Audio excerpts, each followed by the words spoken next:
হায়াত যদি কেউ বাড়াতে চায়, ছোট্ট একটা আমল আছে। হায়াত বাড়ানোর অর্থ কি? ধরেন এক লোক 100 বছর বেঁচে তেমন কোনো কাজ করতে পারেন, আপনি 40 বছর বাঁচছেন কিন্তু অনেক বরকতি কাজ করছেন।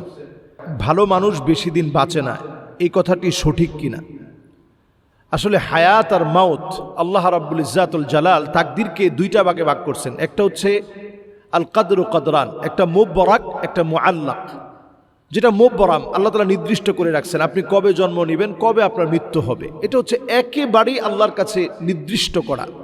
জাফাল কালাম, কলম শুকিয়ে গেছে, তাকদীর লেখা হয়ে গেছে, কলম শুকায় গেছে, তাকদীর লেখা হয়ে গেছে, কলম শুকায় গেছে। আপনি কতটুকুন খাবেন, কতটুকুন পাবেন, কতটুকুন পড়বেন, কতটুকুন জীবন যাপন করবেন, সব আল্লাহ রাব্বুল আলামিন লিখে রেখেছেন। সব আল্লাহ তাআলা লিখে রেখেছেন, সব আল্লাহর কাছে আল্লাহ তাআলা লিপিবদ্ধ করে রেখেছেন। কাজেই এটা বলার সুযোগ নাই যে ভালো লোক বেশি দিন বাঁচে না। হায়াত, নবীজি বলছেন আমার উম্মতের হায়াত হবে বাইনা 60 ওয়া 70। নবীজির উম্মতের হায়াত হবে বাইনা 60 ওয়া 70, 60 থেকে 70-এর মাঝামাঝি। হ্যাঁ, এর চাইতে বেশি হইতে পারে না, হইতে পারে।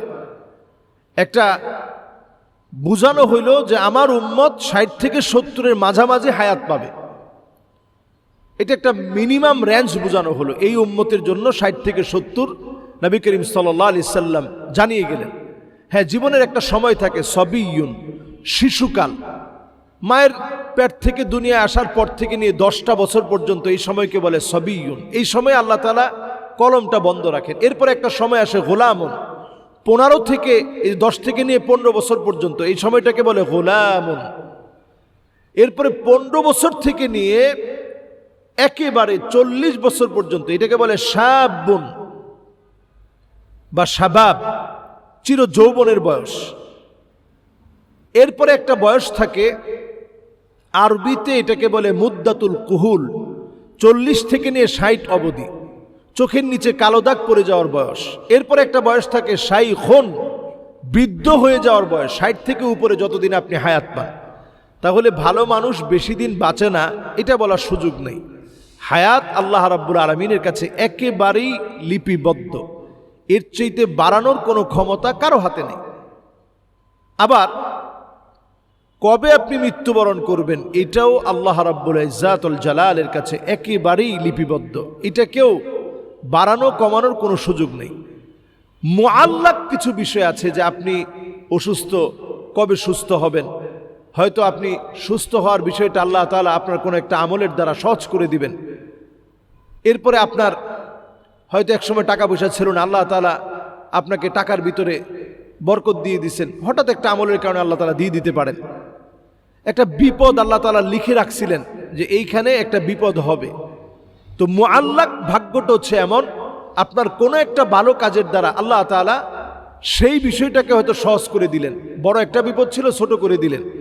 জানের বিপদ ছিল যে আপনি হয়তো একটা অ্যাক্সিডেন্টের কবলে পড়বেন, ওইটা না করে হয়তো গাড়ির মধ্যে একটু টোকা লাগছে, এটা দিয়ে আল্লাহ তাআলা আপনাকে হেফাজত করে ফেলছে। এইরকম আল্লাহ রাব্বুল ইজ্জাতুল জালাল সব কিছু লিপিবদ্ধ করে রেখেছেন। এই জন্য আমরা বলি ওয়াল কদরি খাইরিহি ওয়া শাররিহি মিনাল্লাহি তাআলা, যে আল্লাহর কাছে এই বিশ্বাস রাখতে হবে ভাগ্যের ভালো আর মন্দ সব আল্লাহ তাআলার পক্ষ থেকে নির্ধারিত হয়ে থাকে। কোরআনুল কারীমের একটি আয়াত বেশি বেশি আপনারা পড়বেন, তাহলে বুঝবেন যে আল্লাহ তাআলা এগুলো কিভাবে নির্ধারণ করেন।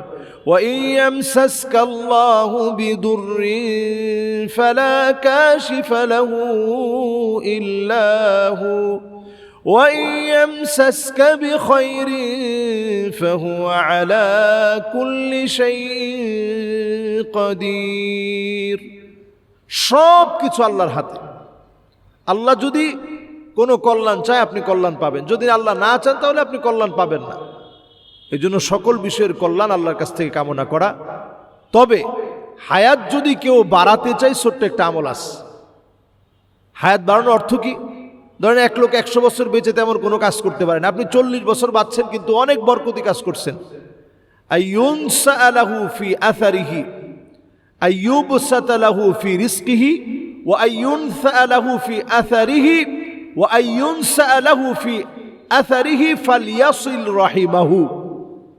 যদি কেউ হায়াতের বরকত কামনা করে তাহলে সেজন্য আত্মীয়তার সম্পর্ক বৃদ্ধি করে, তাহলে আল্লাহ তাআলা হায়াতের বরকতটা বাড়িয়ে দিবেন।